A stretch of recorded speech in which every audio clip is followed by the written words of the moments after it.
Hey guys, I'm the NFL Addict, and today I will be making my NFL recommendations for the 2021 Indianapolis Colts. So if you're watching this in 2023, 2022, whenever, this is not the video for you. I hopefully will still be making these types of videos then, so you can just look on my channel and find whatever kind of video I'm making at that point.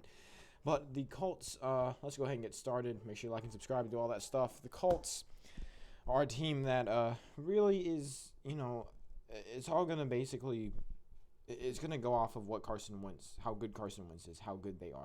Their whole season is going to be basically in Carson Wentz's hands because they didn't make too many different moves in this offseason other than the Carson Wentz trade. And right now, if Carson Wentz goes out there and plays really well, then the Colts are probably going to make the playoffs. But if he goes out there and plays how he did the past couple of years, they're going to be at the, probably bottom of their conference, really. However, they do have a very good defense, and they do still have a fairly good offense. However, they didn't go out and get themselves a second wide receiver to go with T.Y. Hilton. Michael Pittman Jr. didn't wow me last year. He had a pretty okay rookie season, I guess, but I definitely don't think that he's where they wanted him to be or what I feel like he should be right now. So, yeah, I feel like they really need to go out, and they still have time, but it's kind of running out. I feel like they should have gone out, got themselves a second wide receiver, and they didn't, or possibly a wide receiver one, a new wide receiver one, or wide receiver two to pair with T.Y. Hilton, but they didn't. So I kind of like what they're doing. I kind of regret saying they'd be at the bottom of their conference. I don't feel like they would be. I feel like they'd, maybe be, I don't know, 10th in their conference if they play pretty badly. Let's go ahead and get started. I'm gonna predict all the games how I think they're gonna go. Then I'm gonna do worst case scenario, follow that up with a best case scenario, and then I'm gonna change them all back, and that will end the video. But let's go ahead and get started. They have a really tough first 5 games here against some pretty high scoring opponents. So you start off in week 1 against Seattle. Seattle, another team that didn't do very much. They didn't make any big offseason moves. They didn't trade away Russell Wilson. They had, I think, 3 draft picks, the least out of any NFL team. They really are kind of the same team they were last year, other than a few minor cuts. And I feel like that's not a bad thing for the Seahawks. They are definitely a powerhouse in this NFC. They are in it for the NFC West this year. The NFC West is going to be it might be the best division in the NFL if no other division goes crazy. It's gonna be in between the NFC West and maybe the AFC North if the Bengals can figure their stuff out. But let's go ahead and I'm gonna have to say the Seahawks get the win in this one.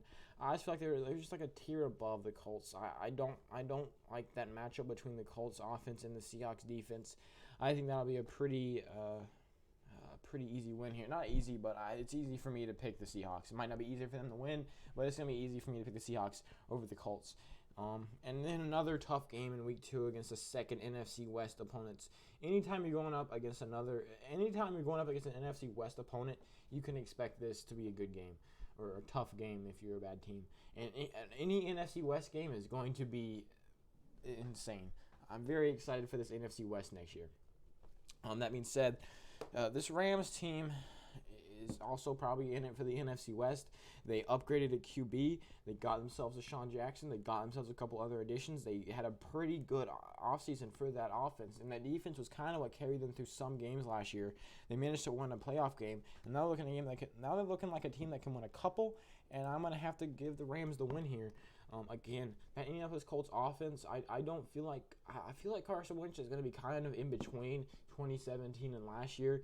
I feel like he's going to probably be like an average QB, and that's not really a good thing. He needs to play really, really well. In 2017, he was probably a top 5 QB, and now he's completely dropped down. They're 0-2 to start, and then they have to go into Tennessee. And Tennessee is probably going to be the toughest team to face in this division. These first 2 games are going to be really telling for the Colts. If they come out here and get blown out in all 3, we're going to see, how badly they're going to do. But if they come out here and they win one of these games, it's going to be looking pretty good. I don't think they can sweep Tennessee, so I'm going to have to give Tennessee the win here. I'm still considering whether or not they're going to split. And if you know why I said that, it's because anytime I have a team split, I have them win at home. And anytime I have them sweep, obviously, I have them win both. So I'm going to give Tennessee the win here at home. And I'm still considering what I'm going to do in week 8. And then in week 4, Finally, they get kind of a small break. They go up against Miami. I feel like these two teams are going to kind of be along the same tier, and this is a game that Indianapolis really has to win. They've gone off to a really bad start at 0-3. They need to get back on track, and I think that they do. I think they get a win here in week 4 to bump themselves up to 1-3. They don't go 0-4. They get a desperate win here.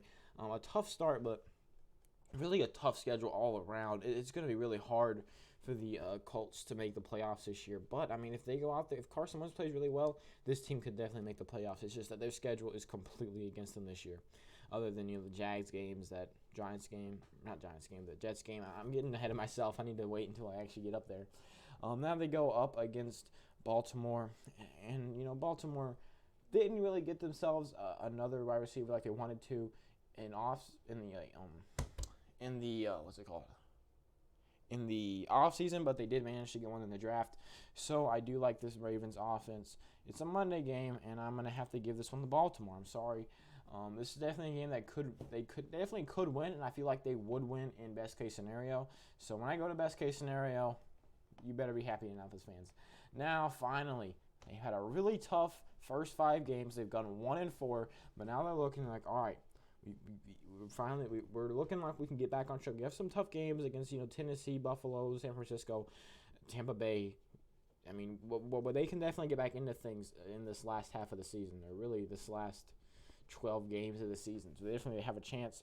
I feel like they're definitely going to win at home against Houston, especially after getting so many tough games. I feel like going against Houston is such a drop-off from these 5 teams.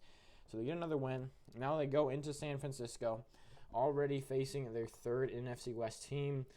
San Francisco at home, coming off of a bye. That's going to boost them a tiny bit. I'm not going to have a team win just because they come off of a bye, but it definitely does help. And this is going to be, I assume, a completely healthy San Francisco 49ers team that is captained by Jimmy G. I doubt that they will probably – I wouldn't be surprised maybe next year we see Trey Lance make a couple appearances, but this year I don't see it happening. This is going to be a really, really, really close one. This is going to be a very good game that the Colts definitely could win. But again, I just don't trust that Colts offense enough, and I'm actually going to have to give San Francisco the win here, and I've kind of made up my mind. I'm going to have Tennessee sweep. And now they fall to 2-6, which is definitely they should not be 2-6 at this point. Their record is completely screwing them, really. And then they have a couple of games here that they probably can win, and then they have 2 tough games up here against Buffalo and Tampa Bay. It's not going to look good. They're going to have to really fix things up here. These last 5 games are going to be must wins. If they can make it up here with maybe 6 losses somehow, this is going to be crucial. So I feel like, I don't really have to talk about these very much. I'm going to have them get 2 straight wins here. Their first winning streak of the season. Bump themselves up to 4-6. But now they have to go up against probably the second best team in the league in Buffalo. It's a rematch from the playoffs, and I don't think the outcome will be much different. I'm going to give Buffalo the win here. And now they're at home against the Super Bowl champions again. Unless Tom Brady has an off game, I'm going to give this to Tampa Bay. Because we have seen if Tom Brady is off and he has a rough game, this team gets blown out by the Jaguars. That's just very rare. It happened 2 times against the Saints. It happened a couple times throughout the season. It happened against the Bears. I'm going to have them sweep Houston. That Houston offense is non-existent, and that Indianapolis defense is very, very talented. Now they're 5-8. Now they have 4 games that they definitely can win. These are games that they really have to. If they can go 9-8, then they can make it. It's weird seeing a team with 8 losses possibly come out of the season with 9 wins, but it's whatever. I'm not going to sit there and say, they're going to win all 4 and make the playoffs. No, I'm going to go through each one. I'm going to talk about it. They have their bye week. Now they're sitting there probably thinking, we're 5-8. The rough part of our season is done. Now we have 4 winnable games. We have to go out here and win every single one, go 9-8. We have to sneak into those playoffs because, as you can see here, I think by now it's going to be pretty clear who the winner of the AFC South is. So now they have a home game coming off a bye, going up against the New England Patriots, who are also coming off a bye. That's what the little Ben means, by the way. This is going to be a tough one. That New England defense is pretty good, and they just added a lot of weapons over the offseason to that offense. I actually like that New England offense better than I like that Colts defense, so I'm going to have to give New England the win here, and they fumble the bag in Week 15. I'm looking right now, and their best case scenario for the Colts is going to be really good. I'm just going to let you know. Their worst case scenario, though, it ain't looking good. Now they go into Arizona. Arizona added some veteran talent with A.J. Green and J.J. Watt this offseason. They had a pretty good offseason. I feel like they will be a pretty competitive team. I feel like these two teams are going to be kind of along the same area. And I'm going to have to give the one to Indianapolis just because I feel like Arizona defense is J.J. Watt, Budda Baker, and that's about it. Meanwhile, this Indianapolis defense is pretty good, and I think they'll be able to kind of handicap this Arizona offense and possibly get the win. Now they have a home game against Las Vegas. They're 6-9. It's not looking good, but I do think they'll find a way to get a win here against Las Vegas. I hope I clicked on Indianapolis. Yep. And I think they'll also sweep Jacksonville. So the end of their season, they started off at an abysmal 2-6. Yep, 1, 2, 3. Yeah, I think they started off their season 2-6, maybe even 2-7. Yeah, I think it was 2-6, and they managed to pick themselves back up. They finished the season 6-3. Let's go through worst case scenario. Worst case scenario, I'm going to go through all these wins. I'm going to decide whether it's close enough for me to say if everything goes wrong, I'm going to tip it towards the other team. In week 4, if worst case scenario, I'm giving this one to Miami. These 3 are going to stay wins for them. I feel like worst case, they could get beat by Houston in 1. I'm going to leave this one a win, and Arizona could beat them. But that's about it. I can't see them losing to Las Vegas. I can't see them not sweeping Jacksonville or losing the Jets or Houston. Sweeping them is not a possibility in my opinion. So they go 5-12. Worst case scenario. This is not something I think is likely to happen. I think their likeliest scenario is 8-9. But this is definitely, I think, if everything goes wrong, this is like a Colts fan's nightmare is 5-12. Now let's bump all these back up. Make you feel better about your 8-9 record. And right there. And let me just wait for all these to load. Yep, there we go, 8-9. Now let's go through best case scenario. This is when your fans are going to start to like me. These 3 games, I'm sorry, I can't tip them in your direction.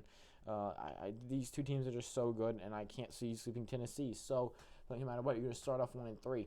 However, I could see you beating Baltimore if that rookie receiver does not pay off. So that already gives you a winning record right there. And then I could see you splitting with Tennessee. That's definitely a possibility, these 2 games, and I could definitely see you winning right there. So 11-6, not as good as I thought it ended up being, but I just and I'm actually, you know what, worst case scenario, best case scenario, sorry, I could give you a win there at San Francisco. So their best case scenario is they start off 0-3 and they finish the season at 12-2. And I definitely don't think that's a bad record. So their range is from 5-12 to 12-5. They got a nice 7-game range there. If I'm a Colts fan, I would obviously be hoping for 17-0. But realistically, the best you're probably going to get is 12-5 and winning your division. Because I guarantee, already we know, just from the predictions I've already done, the Jaguars are going to be at best 10-7. So your best case scenario right now for me is a 12-5 record and winning the AFC South. So again, I don't think that's very likely to happen. It's about as likely as I think 5-12 will happen. I feel like 5-12 is actually more likely than 12-5. Don't hate me for that. All right, now let's bump all these back down. I'm sorry I have to do this to you. You have to watch me do this, but I have to do it. I'm sorry. So those 2, when they load, I think that'll get one more. What was the last one? Oh, it was New England. There we go. Back down to 8-9. So yeah, sorry about that. You go to 8-9. That's what I was thinking before the year. I thought you guys would maybe, hanging around .500, and you are 8-9. So yeah, I mean, an 8-9 team, if everything, goes wrong for all the other teams, an 8-9 team could make the playoffs. Who knows? So yeah, 8-9, I feel like is probably going to be your record this season. Thank you so much for watching. I'm sorry, Colts fans. If you don't like me, like I told the Texans fans, just go watch my Jacksonville video, because then you'll get to see one of your rivals just get torn up.